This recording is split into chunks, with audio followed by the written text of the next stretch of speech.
आस परिहरे, दूसरों से कोई आशा नहीं रखे। किससे क्या चाहोगे? ये क्या दे सकते हैं संसारी लोग? कोई ऐसा नहीं है जो मांगने में ना उतारू हो, सब मांग रहे हैं। अगर मांगना ही है तुमसे तो ऐसे से मांगो जहां से मांगना मिट जाए। वो केवल भगवान, केवल भगवान। भगवान के सिवा अन्य से किसी मांगने से हमारा मंगतापन नहीं मिटेगा। पीछे एक दिन चर्चा में आया था कि यदि जांचना ही है तो जानकी नाथ से जांचो, जिससे जांचने के बाद जाचकता जरी जाए, मांगना मिट जाए। पहला, विश्वास करो तुम्हारे ऊपर भगवान की विशेष कृपा है। दूसरा, हमें कभी किसी से मांगना नहीं, अगर मांगना है तो सिर्फ भगवान से। तीसरा, निरंतर हमें नाम जप करना है। ये बहुत बड़ी बात तीन है। भगवान पर दृढ़ विश्वास, अन्य किसी का आशा भरोसा नहीं, और निरंतर नाम जप। तो कह रहे बिनु श्रम तरई भवनाथ सो समराम। अन्य कोई साधन का श्रम नहीं, उसे निश्चित भगवत प्राप्ति हो जाएगी। भगवान पर विश्वास रखकर नित्य स्मरण करने का हमें प्रयत्न करना है, प्रयत्न करना है। जितनी हमें सामर्थ्य दी है उतना हमें करना है। आगे की बात भगवान संभाल लेंगे, पक्का समझ लो। घंटों आप संसार की वार्ता कर सकते हो, घंटों घंटों आप संसार के दृश्य देख सकते हो। जैसे 3 घंटे 2.5 घंटे की फिल्म है, आपका बिल्कुल मन नहीं भागेगा। लेकिन 2.5 घंटे बैठकर माला जपो, फिर देख लो क्या दुर्दशा करता है मन, परेशान कर देगा आपको। बस यही, क्योंकि जब 3 घंटे फिल्म देखता है तो सब कुछ कवर कर रहा है प्रपंच, अनजाने में सीसीटीवी की तरह। और जब नाम जप करते हो 3 घंटे, तो वो अंदर से मन को खाली कर रहा है, मन को निर्मल कर रहा है। ये बात पकड़ लो तो हिम्मत पूर्वक डटे रहोगे, और नाम जब छोड़ोगे नहीं तो तुम्हारा मन निर्मल हो गया। और जहां मन निर्मल हुआ, निर्मल जन मन सो मोहि पावा, वो भगवान को प्राप्त कर लेता है। ये विश्वास रखो, भगवान हर समय तुम्हें देख रहे हैं। भगवान सर्व सामर्थ्यशाली है, और भगवान ने तुम्हें निमंत्रण दिया है अपने साक्षात्कार का। तभी मानव देह और साधु संग और भजन के रंग में चलने का अवसर मिला है। भगवान ने तुम्हें निमंत्रित किया, आओ परमानंद का भोग लगाओ। शब्द, स्पर्श, रूप, रस, गंध, ये सब चिदानंद में भगवान के, इनका आनंद लो।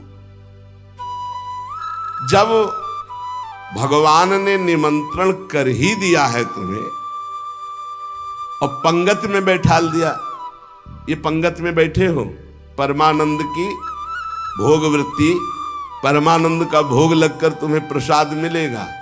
भगवत शब्द, भगवत स्पर्श, भगवत रूप, भगवत लीला, भगवत धाम का ये जो आनंद है, ये परमानंद परोसा जाएगा। आप पंगत में बैठ गए। कोई धर्मात्मा पुरुष जब तुम्हें पंगत में बैठालता है, पत्तल दोना डाल देता है, तो इसके बाद तुम्हें उबने की जरूरत नहीं, सामान भी आएगा। वो ऐसा कंजूस नहीं कि पत्तल दोना डाल के उठा दे और भगा दे। तो भगवान ने तुम्हें बुलाया, वृंदावन आए, सत्संग सुनाया, अपने मार्ग में चलने का उत्साह दिया, तो भगवदानंद की प्राप्ति भी उन्हीं की कृपा से होगी। तुम चिंता मत करो। एक और तुम्हें बात बता दें खास, यदि भगवान के आश्रित हो गए हो, अंदर से दृढ़ भरोसा भगवान का, और निरंतर भजन भी नहीं होता, तो आपको निरंतर भजन का ही फल मिलेगा। जैसे कोई आदमी लेबर को लिवा लावे, अब भाई शाम तक के कितने लोग? बोले 500 रुपए। अब बैठ जाओ, यहां बैठ जाओ, हम आपको काम बताएंगे। और शाम तक उसने कोई काम नहीं करवाया, तो बोले उसको 500 रुपया देना पड़ेगा कि नहीं देना पड़ेगा? पक्का देना पड़ेगा ना। तो भगवान को भगवत प्राप्ति करानी पड़ेगी। बुलाया है हमको। श्री राधिका कृपा बिनु सबके मनन अगम में श्री जी ने वृंदावन बुलाया है। जिनको वृंदा विपिन है कृपा ते नहीं की हुए, तभी तो यहां आ पाओगे। सत्संग सुनाया। क्यों सुनाया सत्संग? हम फंसे थे संसार में, फंसे रहने देते। क्यों सुनाया? संसार का राग हटवाया सत्संग के द्वारा, क्योंकि वो मिलना चाहते हैं आपसे। इतना जब कर दिया तो अब आप अंदर से भगवान की शरणागति स्वीकार करो, अंदर से भगवान का आश्रय स्वीकार करो। भजन की कमी भी होगी तो भी भगवत प्राप्ति हो जाएगी। जैसे वो 8 घंटा काम करने वाले को 500 मिलते हैं, पर वो काम नहीं करवाया, 8 घंटा बैठाले रहा, तो बैठाले रहने के 500 रुपया उसको देने पड़ेंगे, कानूनी देने पड़ेंगे। ऐसे ही भगवान को भगवत प्राप्ति करानी पड़ेगी।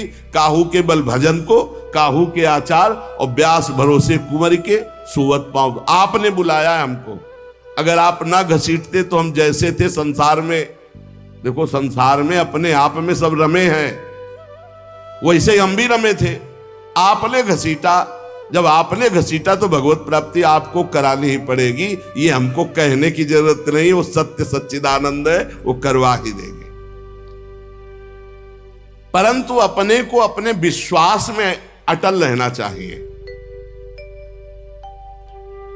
कल एक साधक प्रश्न कर रहे थे कि कई वर्ष नाम जप करते हो गए, अभी विकार नहीं गए, तुम कई वर्ष की बात करते हो, 2-4 वर्ष की बात करते हो। जब तक भगवत प्राप्ति नहीं हो जाती तो ये विकार धीरे धीरे कम होते हुए चिंगारी रहते हैं, खत्म नहीं हो जाते। ध्यान रखना है, हम पूरी बात अपने अनुभव की कह रहे हैं। ये चिंगारी रहते हैं, छोटे छोटे बिंदु, और अगर फूस मिल जाए तो चिंगारी को ज्वाला बनने में देर नहीं लगती। भ्रम में मत रहना, बिना भगवत साक्षात्कार के निर्विकार स्थिति नहीं होती। निर्विकारता दिखाई देती है, पर रहते हैं विकार छोटे छोटे बिंदुओं में, और जहां उसको संयोग मिला तो सिंधु होने में देर नहीं लगती। इसलिए आजीवन सावधान। भगवत प्राप्ति के लिए अन्न जल त्यागने की आवश्यकता नहीं है। बहुत बड़े महापुरुषों के वचन ध्यान से सुनना। अन्न जल का त्याग कर देने से भगवान के दर्शन नहीं हो सकते। अगर होते होते तो चलो भाई अन्न जल का त्याग कर दो तो भगवान मिल जाए, ऐसा नहीं है। ऐसा कोई शास्त्रीय नियम या संतों ने नियम नहीं बनाया आज तक कि आप अन्न जल का त्याग कर दो तो भगवान मिल जाएंगे। एक अहंकार और हो जाता है, वो अहंकार ना होने पावे। अगर हम फलाहार रहते हैं तो भजन के लिए रहते हैं, हर समय हमारा सात्विक भाव बना रहे और निरंतर भजन बने, बढ़िया बात है। पर ये अहंकार ना हो जाए कि ये तो अन्न पाते हो, मैं फलाहारी हूं, 10 भगवत प्राप्ति में बड़ी बाधा अहंकार है। निरंतर भजन और दैन्य, अगर रोटी दाल पाने से होता है तो आराम से पाइए, उसी से भगवत प्राप्ति हो जाएगी।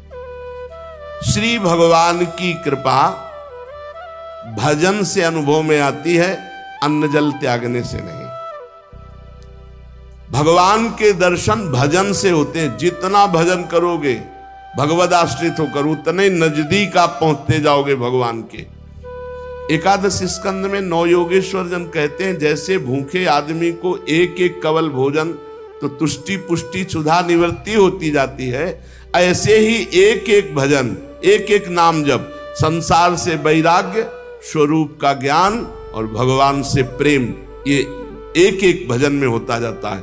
तो अब जैसे कई दिनों का भूखा है, 1 2 4 कवल पवा के रोक दो तो कुछ अनुभव नहीं होगा और भूख व्याकुल। ऐसे ही 2-4 माला कर लिए आप, काम वो भी हो रहा है 2-4 माला से ही, लेकिन आपको अनुभव नहीं होगा। अनुभव होगा जैसे वो आधा पेट भोजन कर ले और फिर स्वाद उसे खीर का सब्जी का अलग अलग आएगा, इतना भूखा कि पहले आधा पेट हो जाए। ऐसे ही हमको कम से कम 12 घंटा भजन में व्यतीत हो, तब हमारी समझ में आएगा कि नाम का स्वाद क्या है।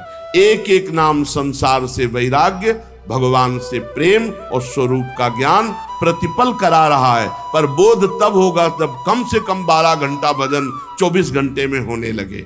और जिनका 24 घंटे भजन होता है, ईमानदारी से जिनका 24 घंटे चिंतन होता है, उनको कोई प्रश्न नहीं रह जाता, उनकी कोई चाह नहीं रह जाती, उनकी कोई कामना नहीं रह जाती। अपने आप भगवत साक्षात्कार, अपने आप तत्व ज्ञान होने, भजन में बहुत बड़ा बल है। तो इन सब बाहरी बातों पर साधक ना फंसे कि हम अन्न छोड़ दें, हम जल छोड़ दें, हम ये कपड़ा छोड़ दें। सर्दी है, चिंतन हो रहा सर्दी का, अरे चाहे टाट मिले चाहे कंबल तत्काल ओढ़ लो, चिंतन सर्दी का ना हो। प्रिया प्रीतम को खास बात यह है, भूख लगी है जो मिले नमक रोटी खाओ, इसको शांत करो और चिंतन प्रभु का करो। चिंतन रोटी का हो रहा है, चिंतन कपड़ा का हो रहा है, चिंतन भोगों का हो रहा है, वो बात नहीं। ये बात बिल्कुल परमार्थ में शास्त्र सम्मत, हमारा चिंतन नहीं होना चाहिए जागतिक भोगों का। भगवत प्रसाद जो मिला इसे डाल लिया उदासीन भाव से, चिंतन हमारा प्रभु का होना चाहिए। भगवत दर्शन में प्रधान भजन करते हुए जब भगवान से मिलन की व्याकुलता होती है, अभी कहां मिलन की व्याकुलता है। भजन खास बात भजन है, जितना देर भजन करोगे उतने आप उज्जवल और पवित्र होते चले जाओगे।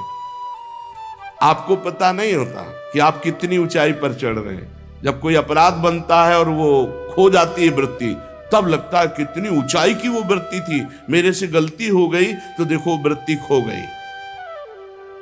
सहज धारा भगवत चिंतन की, सहज धारा, कोई विक्षेप नहीं, कोई चाह नहीं। और जहां अपराध बन गया तो बाधित हो जाती। कई तरह का अपराध होता है। मैं बहुत भजनानंदी हूं और इनमें तो भजन नहीं, रुक जाएगा आपका भजन। किसी से अपने को मिलाना, उसको अपने से नीचा देखना, मारे गए, आपका भजन रुक जाएगा। किसी की निंदा कर देना, किसी की ऐसी चेष्टा करना कि उसके भजन करने वाले हृदय में दुख पहुंच गया, अब आपका भजन अवरुद्ध हो जाएगा। ना कोई चेष्टा, ना कोई निंदा और ना कोई मिलान किसी से करना है। हर समय देखना है हमारे ऊपर भगवान की विशुद्ध कृपा है, सब संतों की कृपा है, चराचर जगत की हमारे ऊपर कृपा है, सब श्रेष्ठ है, हम सबसे लघु। अब भजन आपका निरंतर चलेगा। अनन्य भजन में ना तन की शुद्धि रह जाए और ना मन की शुद्धि रह जाए। मन भी बेशुद्ध हो जाता है। अभी हमारा मन नहीं लगता तो मन की शुद्धि है, भजन की नहीं, ध्यान रखना। बैठे हो, शरीर में पीड़ा हो रही, अभी तन की शुद्धि है, भजन की। जब भजन में आएगी तो तन मन डारे खोए। लगन लगन सब कोई कहे, लगन कहावे सोए। जा लगन में तन मन डारे खोए। ऐसा भजन चल रहा है कि मन भी पंग हो गया, तन की भी शुद्धि नहीं। यह है भगवत साक्षात्कार के लिए। जानबूझकर हठपूर्वक अन्न, वस्त्र आदि आदि जो शरीर निर्वाह के लिए इनको छोड़ना बड़ा हानिकारक है। शरीर को स्वस्थ रखना भजन के लिए बहुत आवश्यक है। आपका शरीर स्वस्थ है, आप आराम से 2-4 घंटे आसन में शांत बैठकर मन को परमात्मा में लगा सकते हैं। अब आज कलयुगी शरीर ऐसे हो रहे हैं, नौजवान आदमी ब्लड प्रेशर, शुगर, क्या क्या परेशानियां। भजन कर लो, आगे और समय ऐसा आने वाला है भजन के लिए अवसर नहीं। जानबूझकर हठपूर्वक अगर आपको सुविधा सामग्री मिल रही शरीर रक्षा के लिए तो उनका त्याग ना करो। इसके त्याग से कुछ नहीं होता। अब शरीर ये सब अनुभव की बात है। शरीर उघार, सर्दी में शरीर कांप रहा है तो चिंतन तो जा रहा है ना सर्दी का। अरे जैसा भी टाट पट्टी कंबल जो भी मिले शरीर में डाल लो। अब चिंतन प्रिया प्रीतम को रहे, ये खास बात है। ये बहुत समय के बाद समझ में आती, नहीं तो अहंकार बना रहता है। स्वेटर कंबल के त्यागी हो, चिंतन सर्दी का हो रहा है, प्रिया प्रीतम का चिंतन करना है, परमात्मा का चिंतन कर। खास बात है चिंतन नहीं छूटना चाहिए तो तुम्हारा त्याग सार्थक, और अगर चिंतन छूट गया तो त्याग की, और चिंतन ही बदल जाता है। प्रभु का चिंतन न रहकर शरीर का चिंतन होने लगता है। इसीलिए प्रेमी जनों को आप देखिए, वो वैराग्य प्रधान नहीं अनुराग प्रधान होते, इसीलिए उनको पहचानना बड़ा कठिन। अखंड चिंतन निरंतर चले, और जैसी स्थिति में शरीर को प्रभु रख रहे हैं वैसी स्थिति, शरीर ही से राग खत्म। आप निरंतर भजन करें, भगवान के दर्शन की भी मांग ना करें तो भी भगवान को दर्शन देना ही होगा, अपने आप देना होगा। आप पुकारें, आप भजन करें। भगवान दर्शन किसको कब और किस साधना से देते हैं, आज तक कोई नियम नहीं है, कोई नियम नहीं। वो कहो अभी आपको दर्शन दे दे, उनके लिए क्या है। इसीलिए तो भगत मस्त हो जाता है जो भगवान की शुद्ध भक्ति करता है, कि जब चाहेंगे करुणा निधान निहाल कर देंगे। प्रभु के लिए कोई नियम नहीं है।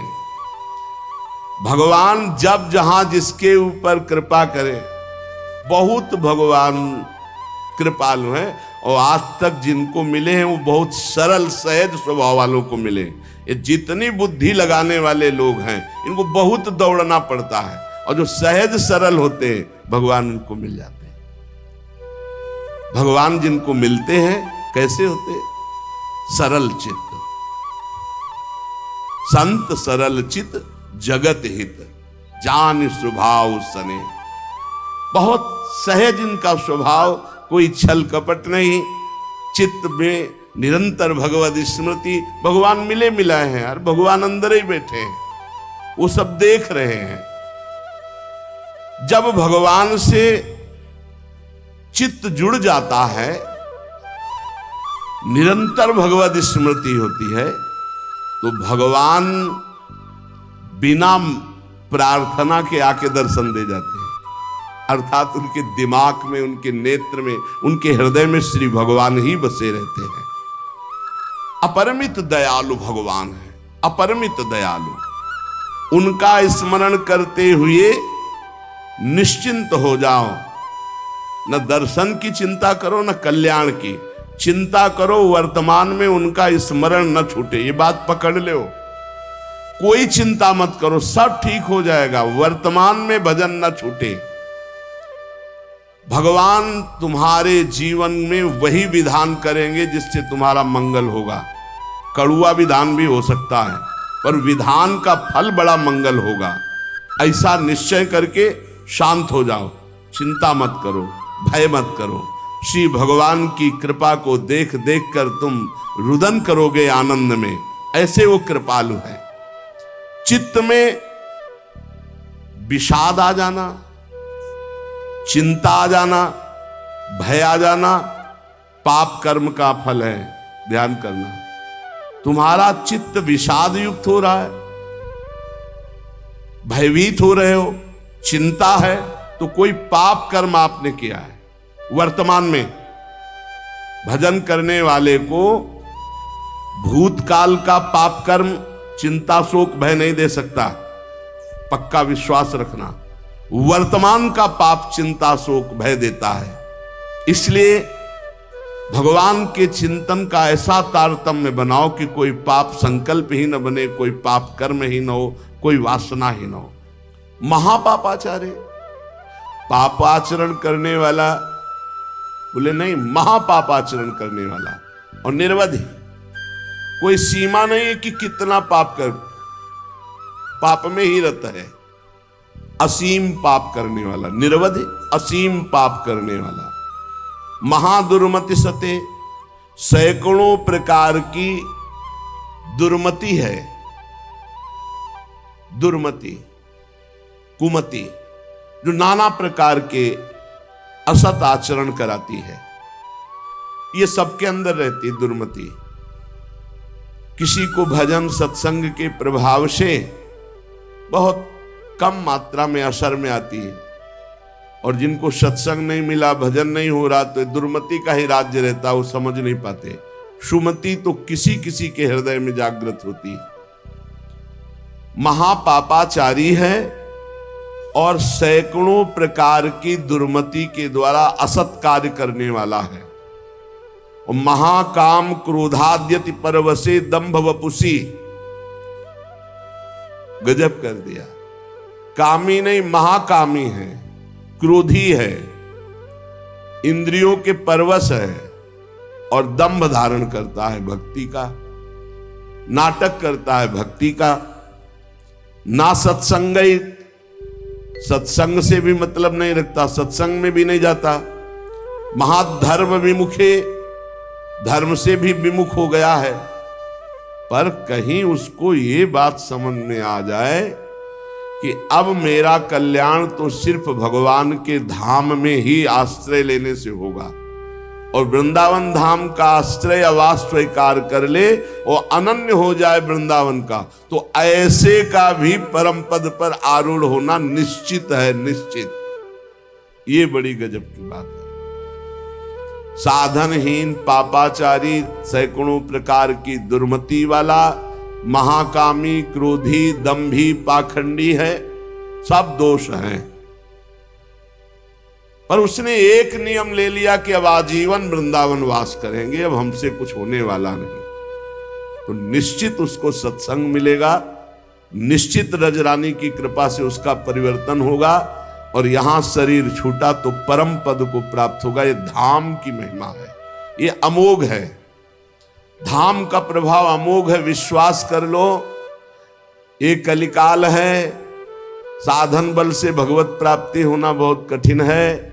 श्री चरणों का आश्रय, धामादि का वास आश्रय, यही हमें भागवतिक माहौल में रखकर भजन प्रभाव से श्री जी से प्रीति करा देगा।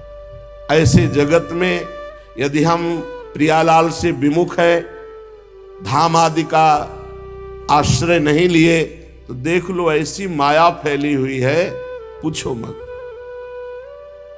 श्री विग्रह भगवान के अर्चावतार के सामने सर झुकाना, संतों के सामने सर झुकाना, गुरु के सामने सर झुकाना, माता पिता के सामने सर झुकाना, ये तो हमारे सनातन धर्म की बहुत प्राथमिक स्थिति है, नहीं रह गई।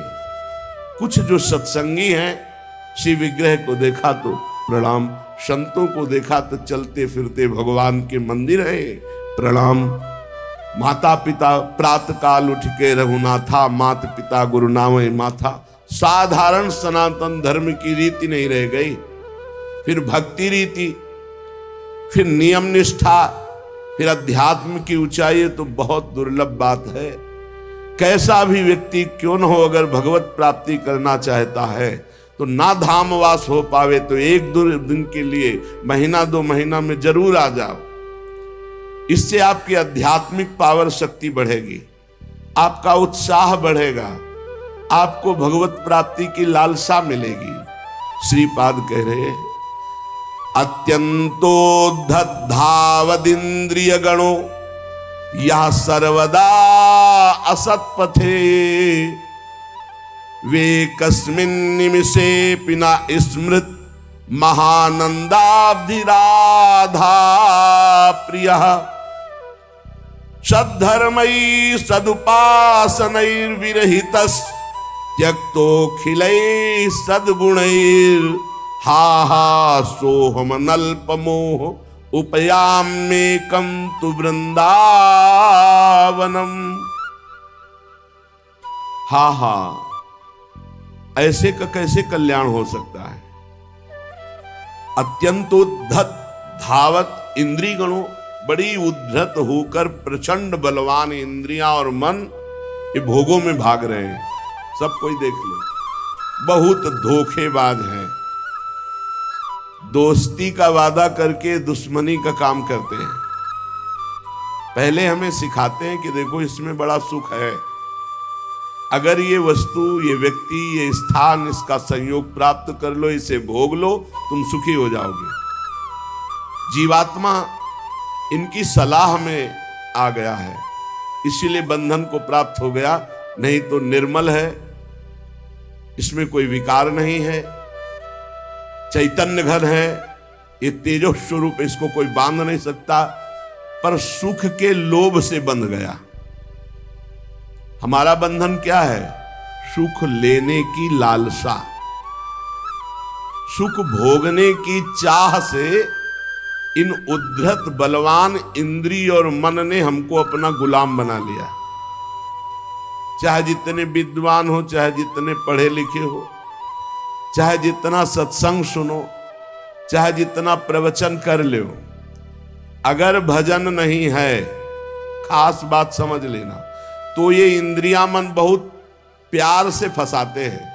हमें उस समय विवेक से काम लेना चाहिए कि ये भोग तो सारा जगत भोगता है। ऐ मन, ऐ इंद्री, अब नहीं, अब तो हम प्रभु के चरणों की प्राप्ति के लिए चल पड़े। अब असत क्रिया नहीं। वह उस समय विवेक काम नहीं करता, बुद्धि ये सलाह देने लगती, चलो कुछ 5 ही मिनट की तो बात है, फिर भजन कर लेना, यमुना स्नान कर लेना, अमुक पाठ कर लेंगे, पाप नष्ट हो। ऐसे साधकों को भ्रष्ट करते हैं। संसारियों को तो जो गिरे हुए हैं उनको क्या गिरना, लेकिन जो अच्छे हैं, चलना चाहते हैं, उनको भी अत्यंतोद्धत धावत इंद्रिय गणों या सर्वदा असत पथे।